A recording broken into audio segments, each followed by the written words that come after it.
அனைவருக்கும் வணக்கங்க. 2026 குரு பயிற்சி மிகவும் மகத்துவமான, மிகவும் முக்கியத்துவமான, உலகத்துல ஏகப்பட்ட பிரச்சனைகள் நடந்து நிற்கும் போது குரு பகவான் தன் அருமையான ஸ்தான பலத்தை பெற்று அருமையான ஒரு இடத்தை பார்த்து மிகவும் முக்கியத்துவம் வாய்ந்த இந்த குரு பயிற்சி ஒரு மகத்தான குரு பயிற்சி. ஏன்னா உலக மக்களுக்கு ஒரு நிம்மதி பெருமூச்சை கொடுக்கக்கூடிய, நிறைய மாற்றங்களை கொடுக்கக்கூடிய, அனைவரும் எதிர்பார்க்கக்கூடிய, எல்லாருக்கும் ஒரு பிரச்சனையில இருக்கும் போது ஒரு ரிலீஃப்ன்றது கண்டிப்பா தேவைப்படும். அப்பேற்பட்ட ரிலீஃப இந்த 2026 குரு பயிற்சி கொடுக்க போறாரு. அவர் என்னெல்லாம் பண்றாருன்றத பார்ப்போம். குரு பகவான் எப்போ பயிற்சி ஆகுறார், எப்போ வக்ரம் ஆகுறார், எப்போ வக்ர நிவர்த்தி ஆகுறார், எப்போ கடகராசியை விட்டு வெளியே போறார், எப்போ சிம்ம ராசிக்கு போறார், எல்லாத்தையும் இந்த பதிவுல பார்த்துடலாம். அவர் என்ன மாதிரி சம்பவங்களை செய்ய போறார், எந்த ராசிகள் எல்லாம் பொதுவா நல்லா இருக்கு, எந்த ராசிகள் எல்லாம் பேசிக்கா நல்லா இல்லை, இதெல்லாம் பார்த்துடலாங்க. இந்த வீடியோ முடிஞ்ச பிறகு அடுத்த வீடியோல இருந்து ஒரு ராசிக்கும் குரு பயிற்சி பலன் நான் செப்பரேட்டா போடுறேன். இந்த இதுல இந்த கான்செப்ட், இந்த குரு பயிற்சியோடைய கான்செப்ட் என்ன, முக்கியத்துவம் என்னன்றத பார்த்துருவோம். குரு பகவான் 2026 ஜூன் மாசம் 2ஆம் தேதி திருக்கணித பஞ்சாங்கம் முறை பிரகாரம் ஜூன் மாசம் 2ஆம் தேதி மிதுன ராசியில் இருக்கக்கூடிய குரு பகவான் கடக ராசிக்கு போறார். தன் உச்ச பலத்தை பெற போறார். நம்மளுக்கும் காட்சி கொடுக்க போறார்.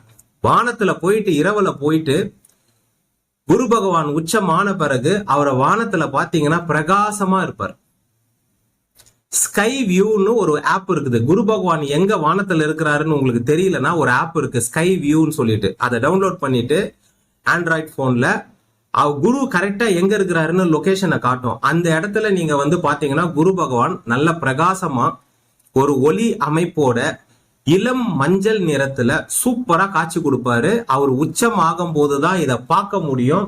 இது வேற சம்மர் வேற, சோ கிளீனா அவரு தெரிவார்.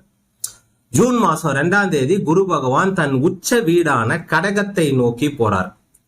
குரு பகவான் செல்வத்தை கொடுக்கக்கூடியவர், பொருளாதாரத்தை கொடுக்கக்கூடியவர், பணத்தை கொடுக்கக்கூடியவர், ஆபரணங்கள், நகைகள், வசதி வாய்ப்பு, பேரு புகழ், குழந்தைகள், இதையெல்லாம் கொடுக்கக்கூடியவர்.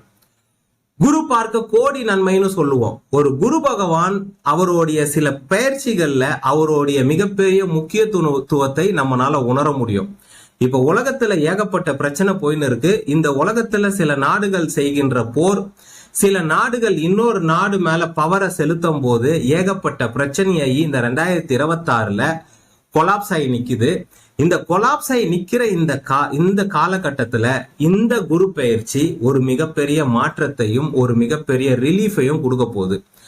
இவ்வளவு நாள் எத்தனையோ வாட்டி குரு பயிற்சி ஆச்சு. அவர் பாட்டு வருவாரு, போவாரு, சில மாற்றங்களை ஏற்படுத்துவாரு, உலக மக்களுக்கு நல்லா இருக்கும் போது நல்ல காசை கொடுப்பாரு, நல்ல ஒரு முன்னேற்றத்தை கொடுப்பாரு, போயிடுவாரு.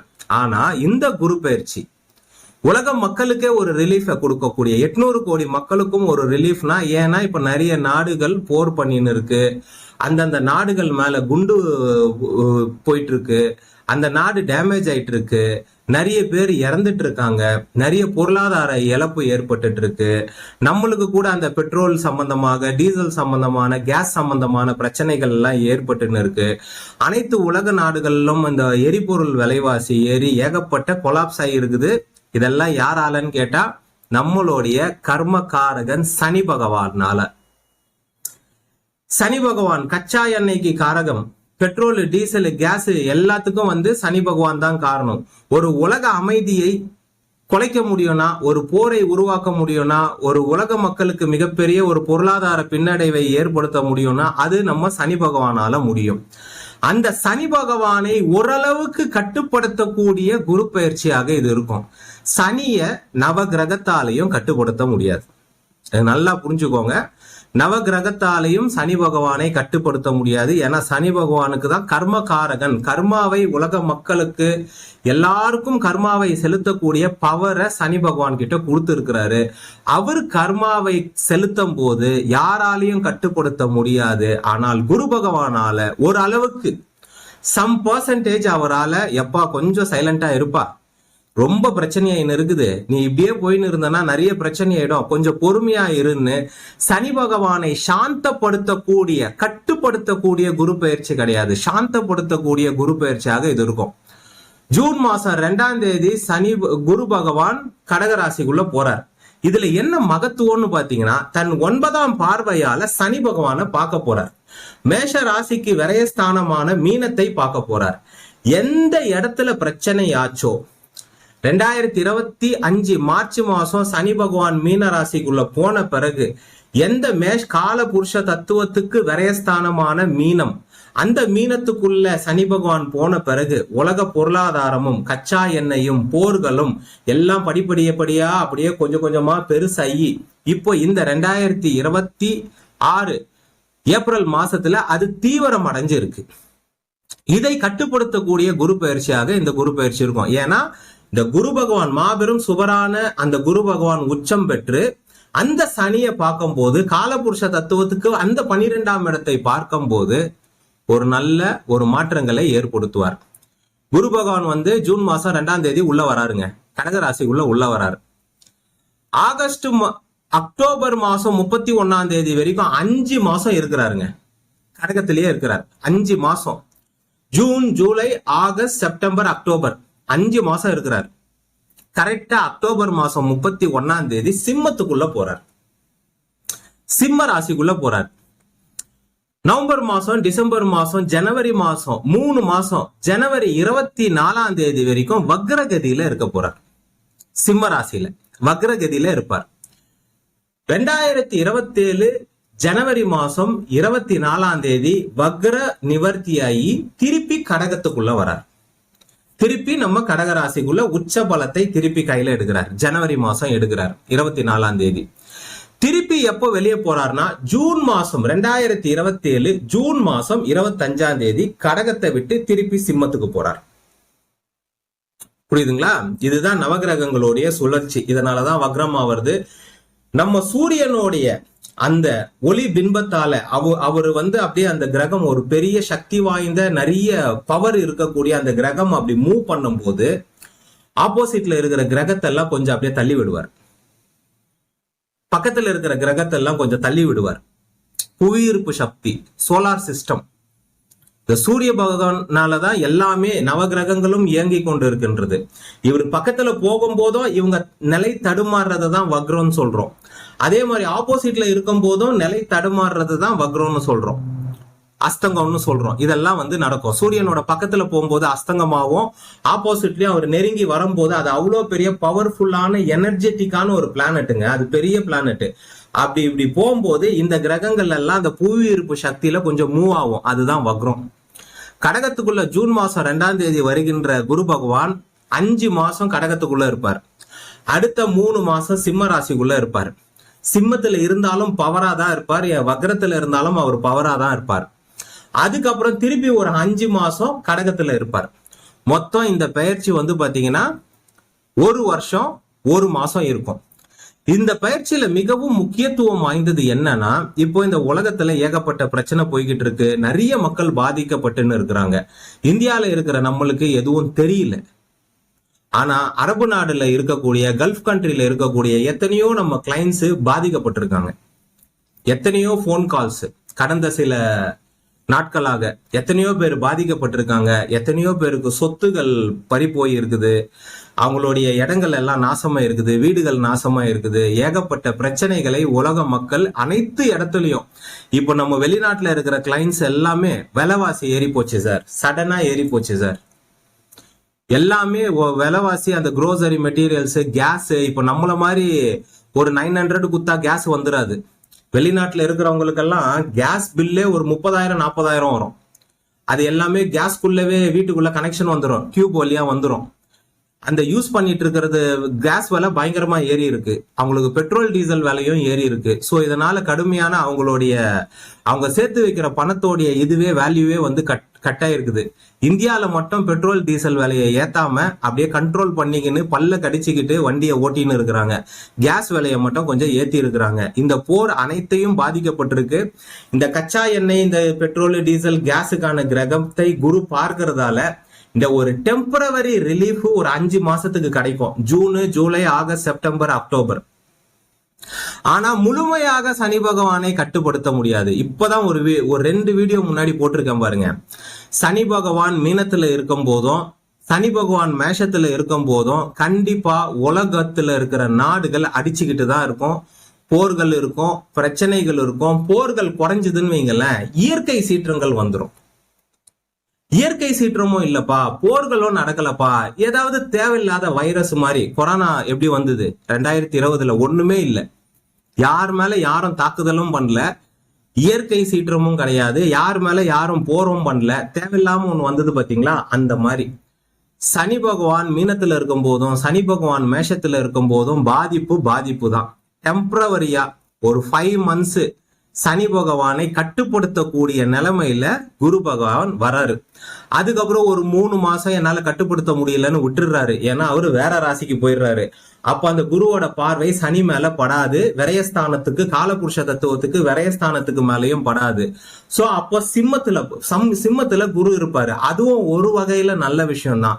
அதுக்கப்புறம் 3 மாசம் கழிச்சு ஜனவரி மாசம் எண்டுல குரு பகவான் திருப்பி சனியை பாக்குறது ஒரு நல்ல விஷயம், ஒரு அற்புதமான ஒரு விஷயம். இன்னொன்னு, டிகிரி வயசும் குரு பகவான் அந்த சனியை டைரக்டா பார்க்கும்போது சனி சற்று கண்ட்ரோல் ஆவார். ஓரளவுக்கு கொஞ்சம் கண்ட்ரோல் ஆகி உலக பொருளாதாரமும் உலகத்துல ஒரு முன்னேற்றமும் உலகத்துல ஒரு ரிலீஃபும் ஏற்படுங்க. சரிங்களா? இப்ப பேசிக்கா இந்த குரு பயிற்சியால எந்த ராசிகள் லாபத்தை அடைய போகுதுன்னு பாத்தீங்கன்னா, எந்த ராசிகளுக்கு கொஞ்சம் பிரச்சனைன்னு பாத்தீங்கன்னா, மேஷ ராசிக்கு இந்த குரு பயிற்சியால நன்மை, கடக ராசிக்கு இந்த குரு பயிற்சியால நன்மை, சிம்ம ராசிக்கு இந்த குரு பயிற்சியால நன்மை, விருச்சிக ராசிக்கு இந்த குரு பயிற்சியால நன்மை, தனுசு ராசிக்கு இந்த குரு பயிற்சியால நன்மை, மகர ராசிக்கு இந்த குரு பயிற்சியால நன்மை, மீன ராசிக்கு இந்த குரு பயிற்சியால நன்மை. எந்த ராசிகள்லாம் கொஞ்சம் நல்லா இல்ல, கொஞ்சம் இந்த குரு பகவான் கொஞ்சம் டிஸ்டர்ப் பண்ணுவாருன்னு பாத்தீங்கன்னா, மிதுன ராசிக்கு கொஞ்சம் டிஸ்டர்ப் பண்ணுவாரு, கன்னி ராசிக்கு கொஞ்சம் டிஸ்டர்ப் பண்ணுவாரு, ரிஷப ராசிக்கு கொஞ்சம் டிஸ்டர்ப் பண்ணுவாரு, துலா ராசிக்கு கொஞ்சம் டிஸ்டர்ப் பண்ணுவாரு, கும்ப ராசிக்கு கொஞ்சம் டிஸ்டர்ப் பண்ணுவார். இது பொது பலன், இது பொது பலன். சரிங்களா? எந்த ராசிக்கு நல்லா இருக்கும்னு சொன்னதும் பொது பலன், எந்த ராசிக்கு நல்லா இல்லைன்னதும் சொன்னதும் பொது பலன். ஏன்னா குரு பகவான் மட்டும் உங்களுடைய தலையெழுத்தை தீர்மானிக்க போவது கிடையாது. சனி பகவான் இருக்கிறாரு, ராகு கேது இருக்குது, உங்க ஜாதகம் இருக்குது, உங்களுக்கு தசாபுக்தி இருக்குது. இதெல்லாம் கலந்து ஒரு கலவையாக தான் உங்களுக்கு கிடைக்கும். நிறைய பேரு என்ன நினைச்சுக்கிறாங்கன்னா, என்கிட்ட ஜாதகம் பார்க்கும்போது அவங்களுக்கு ஜாதகத்தை பத்தியும் ஐடியா கிடையாது, தசாபுக்தி பத்தியும் ஐடியா கிடையாது. அவங்களுக்கு தெரிஞ்சதெல்லாம் சனி பயிற்சி, குரு பயிற்சி. சார், ஒரு 4 வருஷம் முன்னாடி குரு பயிற்சி அமோகமா இருந்தது சார். போன வாட்டி குரு பயிற்சி ஆச்சு பாருங்க சார், அது நல்லாவே இல்லை சார். இப்போ இந்த வாட்டி குரு பயிற்சியில இருக்கிறாரு பாருங்க சார், மிதுனத்துல இருக்கிறாரு பாருங்க சார், ஒண்ணுமே நல்லது பண்ணல சார். அவங்களுக்கு தெரிஞ்சது குரு பயிற்சி மட்டும்தான், அவங்களுக்கு தெரிஞ்சது சனி பயிற்சி மட்டும்தான். 4 வருஷத்துக்கு முன்னாடி இருந்த குரு பயிற்சி நல்லா இருந்தது, போன வருஷம் இருந்த குரு பயிற்சி நல்லா இல்ல. அது ஒண்ணும் கிடையாதுங்க. குரு பயிற்சியால உங்க தலையெழுத்த மாத்த முடியாது. இந்த குரு பகவான் உங்களுக்கு ஒரு போனஸ் மாதிரி. 12 மாசம் 365 நாள் உழைக்கிறீங்க, 12 மாசம் சம்பளம் வாங்குறீங்க. இந்த குரு பயிற்சின்றது கூட ஒரு மாசம் இந்த தீபாவளி பொங்கலுக்கு போனஸ் கொடுப்பாங்க பாருங்க, ஒரு அரை மாசம் சம்பளம், ஒரு மாசம் சம்பளம்னு கொடுப்பாங்க. அந்த மாதிரி ஒரு போனஸ் தான் தவிர குரு பயிற்சி உங்க தலையெழுத்த மாத்தாது. உங்க தலையெழுத்த யார் நிர்ணயிப்பா? உங்க ஜாதகம் நிர்ணயிக்கும் ஃபர்ஸ்ட். அடுத்தது உங்க தசாபுக்தி நிர்ணயிக்கும். அதுக்கப்புறம் தான் குரு பயிற்சி, சனி பயிற்சி எல்லாமே. இதுல என்ன ஒரு இதுனா, குரு பயிற்சி உங்க தலையெழுத்த நிர்ணயிக்காதுன்னு சொல்ற மாதிரி சனி பயிற்சி உங்க தலையெழுத்த நிர்ணயிக்காதுன்னு சொல்ல முடியாது. ஏன்னா சனி பகவான் கர்மகாரகன். இந்த சனி பகவானால ராகு கேது உங்களுக்கு கொடுக்கிற நன்மையையும் நிறுத்த முடியும், குரு உங்களுக்கு கொடுக்கிற நன்மையையும் நிறுத்த முடியும், உங்க தசாபுக்தி உங்களுக்கு கொடுக்கக்கூடிய நன்மையையும் நிறுத்த முடியும், உங்க ஜாதகம் உங்களுக்கு கொடுக்கக்கூடிய நன்மையையும் நிறுத்த முடியும். இத ஃபர்ஸ்ட் நல்லா புரிஞ்சுக்கோங்க. குரு பயிற்சி மட்டும்தான் உங்க வாழ்க்கையில பிளே ஆயின் இருக்குதுன்னு நீங்க நினைச்சுன்னு இருக்கிறீங்க. நிறைய பேர் கேட்கிற கேள்வி என்னன்னா, நான் அப்ப ஜாதகம் பார்க்கும்போது பலன் சொல்றேன், உங்களுக்கு ஒரு 2 வருஷம் தசாபுக்தி நல்லா இல்லைங்க, 2 வருஷம் கவனமா இருங்கன்னு நான் சொல்லுவேன்.